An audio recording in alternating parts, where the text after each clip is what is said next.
2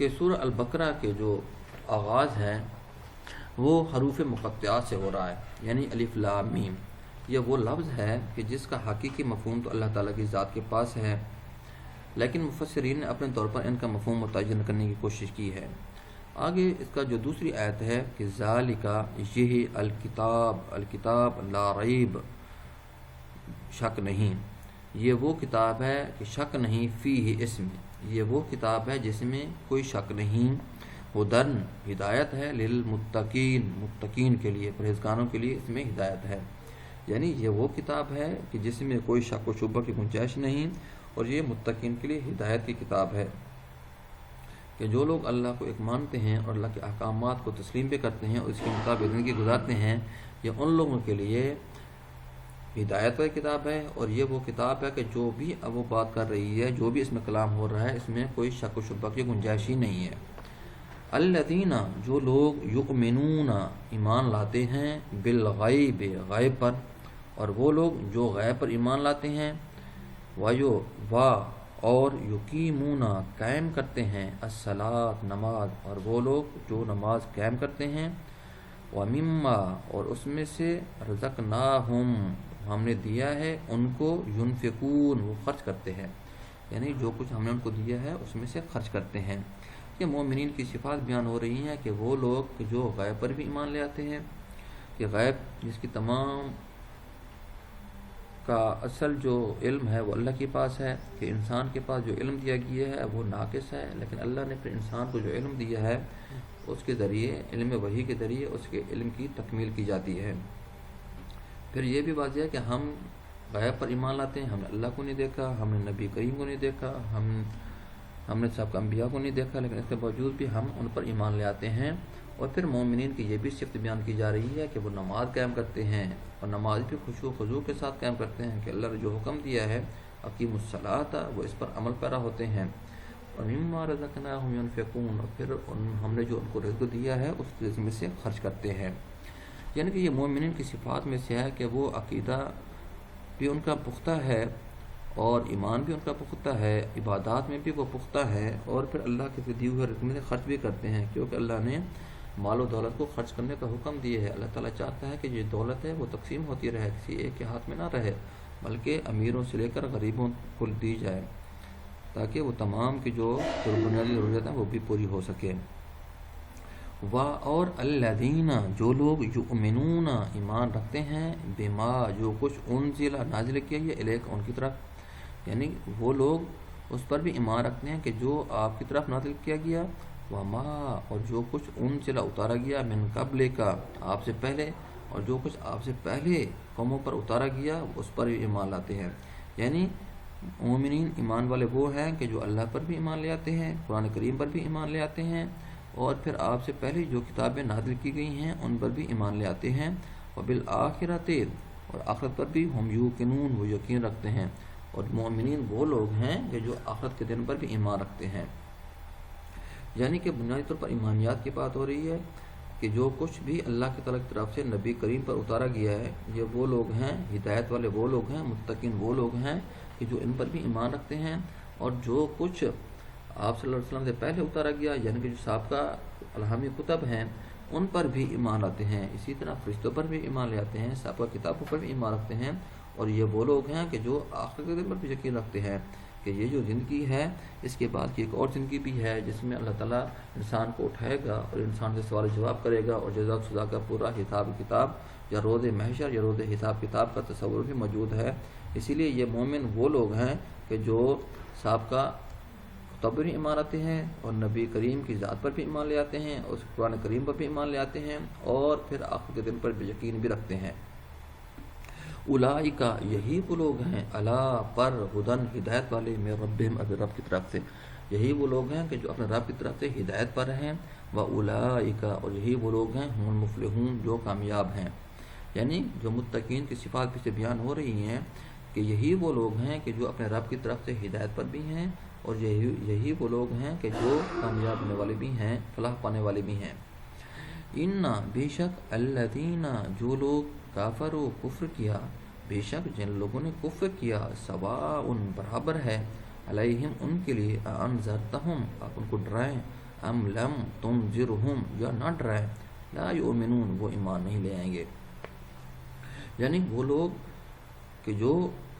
جن لوگوں نے انکار کیا، کفر کیا اور آپ کو جھٹلایا، ان کے لیے برابر ہے کہ آپ ان کو ڈرائیں یا نہ ڈرائیں، وہ ایمان نہیں لائیں گے. کیوں کہ جب نبی کریم نے ان کو اسلام کی دعوت دی تو وہ کہنے لگے کہ یہ جو بات کر رہا ہے ہم اس کی بات کیوں مان لیں، بلکہ ہم تو اپنے باپ دادا کے دین پر قائم ہیں، ہم اپنے باپ دادا کے دین کو کیوں چھوڑ دیں. اور دوسری بات یہ ہے کہ یہ جو باتیں کر رہا ہے، یہ جو کلام پڑھ رہا ہے، یہ تو انسانوں کا کلام ہے، یہ تو کسی شاعر کا کلام ہے. جس طرح ہم جانتے ہیں کہ اہل عرب کے ہاں دو بنیادی خصوصیات ہیں کہ ایک تو ان کے ہاں ان کا جو حافظہ تھا وہ قوی تھا، اور ان کی جو بنیادی خصوصیت تھی ان کی زبان جو تھی وہ فصیح و بلیغ زبان ہوتی تھی. اسی لیے وہ سمجھنے لگے قریش مکہ کہ یہ جو نبی کریم بات کر رہا ہے یہ کسی شاعر کا کلام تو ہو سکتا ہے. اسی لیے قرآن کریم نے ان کو چیلنج کیا اور کہا کہ فاتو بصورت من مثلہ، اگر آپ کو ایسا لگتا ہے کہ یہ کسی انسان کا کلام ہے تو پھر اس جیسے کوئی ایک صورت بنا کے لے آؤ. لیکن آپ سب لوگ جانتے ہیں کہ وہ اس میں عاجز آ گئے اور وہ اس بات کو پورا نہ کر سکے. کیوں کہ یہ تو کلام اللہ ہے، اس کے بارے میں ہم پہلے بھی پڑھ چکے ہیں کہ یہ اللہ تعالیٰ کا کلام ہے کہ جو جبرائیل علیہ السلام کے ذریعے نبی کریم کے قلب اطہر پر اتارا گیا. اسی لیے قرآن کریم بار بار کہہ رہا ہے کہ ایسے لوگ جن لوگوں نے آپ کو انکار کیا، آپ کو جھٹلایا، ان کے لیے برابر ہے کہ آپ ان کو ڈرائیں یا نہ ڈرائیں، ان کو آخرت کے وعید سنائیں یا نہ سنائیں، وہ آپ پر ایمان لانے والے نہیں ہیں. خاتمہ مہر لگا دی ہے اللہ نے مہر لگا دی ہے علی پر قلوبہم ان کے دلوں پر، وعلی اور پر سمعہم اور ان کے کانوں پر. اللہ تعالیٰ نے ان کے دلوں پر اور ان کے کانوں پر مہر لگا دی ہے کہ وہ سمجھ بھی رہے ہیں لیکن پھر بھی ایمان نہیں لا رہے، اور وہ آپ کا کلام سن بھی رہے ہیں، باتیں سن بھی رہے ہیں، ان کو یہ بھی یقین ہے کہ وہ آپ صحیح باتیں کر رہے ہیں، پھر بھی وہ ایمان نہیں لانے والے کیونکہ اللہ نے ان کے دل پر مہر لگا دی ہے. وعلی اور پر ابصارہم ان کی آنکھوں پر غشاوۃ پردہ ہے اور ان کی آنکھوں پر پردہ ہے. ولہم عذاب عظیم اور ان کے لیے دردناک عذاب ہے. یہ لوگ وہ ہیں کہ جو آپ کی باتوں سن بھی رہے ہیں اور سمجھتے بھی ہیں، اور بلکہ اہل یہود تو اسی انتظار میں بھی بیٹھے تھے کہ ایک آخری نبی نے آنا ہے، اس کی یہ خصوصیات ہوں گی، یہ خوبیاں ہوں گی اور ہم اس پر ایمان لے آئیں گے بلکہ اس کے ساتھی بنیں گے. لیکن جب نبی کریم نے نبوت کا دعویٰ کیا اور اسلام کی دعوت دینا شروع کی تو سب سے پہلے ان لوگوں نے انکار کیا، نہ صرف انکار کیا بلکہ آپ کے دشمن بن گئے. اسی لیے نبی اللہ تعالیٰ کا فرمان ہے کہ ان لوگوں کے دلوں پر اللہ تعالیٰ نے مہر لگا دی ہے اور ان کی کانوں پر بھی مہر ہے اور اللہ تعالیٰ نے ان کی آنکھوں پر پردہ ڈال دی ہے. حالانکہ وہ لوگ سمجھتے ہیں لیکن اس کے باوجود بھی وہ ایمان لانے والے نہیں ہیں، اور یہی وہ لوگ ہیں کہ جن کے لیے اللہ تعالیٰ نے دردناک عذاب کی وعید سنائی ہے. اور من سے الناس لوگوں میں سے، اور لوگوں میں سے من یقول جو لوگ کہتے ہیں آمنا ہم ایمان لائے باللہ اللہ پر، وبالیوم الاخر اور آخرت کے دن پر، وما ہم بمؤمنین یہی لوگ ہیں کہ جو ایمان والے، وما اور نہیں ہیں، وما ہم بمؤمنین جو ایمان لانے والے. اور کچھ لوگ ہیں جو کہتے ہیں ہم ایمان لائے اللہ پر اور آخر دن پر لیکن وہ ایمان لانے والے نہیں ہیں. یعنی کچھ لوگ ایسے بھی ہوتے تھے کہ جو نبی کریم کے پاس آتے تھے اور کہتے تھے کہ ہم آپ پر ایمان لائے ہیں، لہذا ہم اب آپ اس جماعت میں شامل ہو گئے ہیں، حالانکہ وہ ایمان والے نہیں ہو سکتے، وہ ایمان والے نہیں. اور آگے ان کی تفصیلات آ رہی ہیں. یخادعون وہ دھوکہ دیتے تھے اللہ کو، یخادعون اللہ وہ اللہ کو دھوکہ دیتے تھے، والذین اور الذین جو لوگ آمنو ایمان لائے اور ان لوگوں کو بھی جو ایمان لائے. یعنی وہ لوگ اللہ کو بھی دھوکہ دیتے تھے اور ایمان والوں کو بھی دھوکہ دیتے تھے. وما یخدعون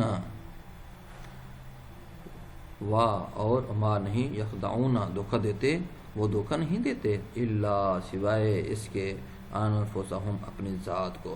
کہ وہ اپنی ذات کے سوا کسی کو دھوکہ نہیں دیتے. وما اور نہیں یشعرون سمجھتے، ان کو شعور نہیں، اور ان کو اس بات کا شعور بھی نہیں ہے. یہ بات یہ ہے کہ جو قریش تھے، کفار مشرکین تھے، ان میں سے ایک جماعت ایسی بھی تھی کہ جو نبی کریم کی مجلس میں آتی تھی اور آ کر کہتی تھی کہ ہم ایمان لے آئے ہیں، حالانکہ وہ ایمان نہیں لاتے تھے بلکہ وہ اللہ کو اور ایمان والوں کو دھوکہ دینے کی کوشش کرتے تھے. کہ وہ کہتے تھے، دل میں سمجھتے تھے کہ ہم ان کو دھوکہ دے رہے ہیں، حالانکہ وہ اپنی ذات کو دھوکہ دے رہے ہوتے تھے، لیکن اللہ نے ان کی عقل جو ہے وہ سلب کر لی تھی کہ ان کو اس بات کا شعور بھی نہیں ہوتا تھا کہ جو لوگ کام کر رہے ہیں اس کام کی کیا حیثیت ہے اور وہ کام کون سا ہے، یہ کام ان کو کتنا فائدہ دے گا۔ پھر آگے بیان ہوا فی میں قلوبہم، ان کے دلوں میں مرضٌ، بیماری ہے، ان کے دلوں میں بیماری ہے، فزادہم اللہ مرضا، فزادہم، اللہ نے بڑھا دی ہے، مرضا، ان کی بیماری کو، ان کے دلوں میں بیماری تھی یا ٹیڑھ پن تھا تو اللہ نے اس بیماری کو مزید بڑھا دیا، اس کے ٹیڑھ پن کو مزید بڑھا دیا۔ وَلَهُمْ، اور ان کے لیے ہے عذاب علیم، دردناک عذاب، بما كانوا یکذبون، وجہ اس کے کہ وہ جھوٹ بولتے تھے۔ اصل میں ان کا وتیرہ یہ ہوتا تھا کہ وہ نبی کریم کے مجلس میں آتے تھے اور اگر کہتے تھے کہ ہم تو ایمان لے آئے ہیں، ہم تو اب آپ کے ساتھ ہیں، لیکن جب وہ مجلس سے اٹھ کے بیٹھ جاتے تھے تو کہتے تھے ہم تو ایمان نہیں لائے، بلکہ ہم تو ان کے ساتھ مذاق کر رہے ہیں، ہم ان کو دھوکہ دیتے ہیں، اور وہ کہتے بھی ہیں کہ وہ اللہ اور رسول کو دھوکہ دینے کی کوشش کر رہے تھے اپنے طور پر، لیکن حقیقت میں وہ اپنی ذات کو دھوکہ دے رہے تھے، اور وہ اس بات کو سمجھتے بھی نہیں تھے اور یہ بات کا شعور بھی نہیں رکھتے تھے۔ اسی لیے قرآن کریم اللہ تعالیٰ نے کہا کہ ان کے دلوں میں یہ مرض تھا، یہ بیماری تھی، تو اللہ نے یہ بیماری اور بھی بڑھا دی، اسی کو انہی راست پہ لگا دیا کہ جو اللہ سے ہدایت طلب کرتا ہے سیدھے راستے کی طرف تو اللہ تعالیٰ اس کو سیدھے راستے کی طرف لگا دیتا ہے، اور جو لوگ پھر راستے سے بھٹک جاتے ہیں تو پھر اللہ تعالیٰ ان کو اسی بھٹکتے ہوئے راستے کی طرف لگا دیتا ہے۔ وَلَهُمْ عَذَابٌ عَلِيمٌ، اور ان کے دردناک عذاب ہے، بما كانوا يكذبون، تو وہ جھوٹ بولتے تھے۔ یہ اصل میں منافقین کی طرف بھی اشارہ ہو رہا ہے کہ منافقین جو تھے، کیونکہ آپ جانتے ہیں نا کہ منافقین کی 3 بنیادی نشانی ہیں کہ جو حدیث میں بھی بیان کی گئی ہیں۔ منافق وہ ہے کہ جب وہ جھوٹ بات کرے تو جھوٹ بولے، وعدہ کرے تو وعدہ خلافی کرے، اور جب اس کو امانت دی جائے تو اس امانت میں خیانت کرے۔ ان کے ہاں بھی یہی بنیادی بیماری تھی کہ جب ان کو یہ بات کرتے تھے تو جھوٹ بولتے تھے، اور اسی جھوٹ کی وجہ سے ان کو پھر اللہ تعالیٰ نے سزا دی ہے کہ ان کے دلوں میں جو ٹیڑھ پن تھا، جو بیماری تھی، اللہ نے وہ بیماری اور بھی بڑھا دی ہے۔ پھر آگے ارشاد ہو رہا ہے کہ وَإِذَا، اور جب قیلا، کہتے تھے، لہم، ان سے، جب ان سے کہا جاتا لا تفسدوا، فساد نہ پھیلاؤ، فی الارض، زمین میں، جب ان سے کہا جاتا تھا کہ زمین پر فساد نہ پھیلاؤ، قالوا، تو وہ کہتے، انما، بے شک، نحن، ہم، مصلحون، اصلاح کرنے والے ہیں۔ جب ان سے کہا جاتا تھا کہ زمین پر فساد نہ پھیلاؤ تو وہ کہتے تھے کہ ہم تو اصلاح کرنے والے ہیں۔ یہ بنیادی طور پر یہ جو منافقین تھے ان کے بارے میں گفتگو ہو رہی ہے کہ وہ جب مسلمانوں کے پاس جاتے تو ان سے کچھ اور بات کہتے، کہ جب اپنی مجلس میں آتے تو پھر کچھ اور باتیں کرتے تھے،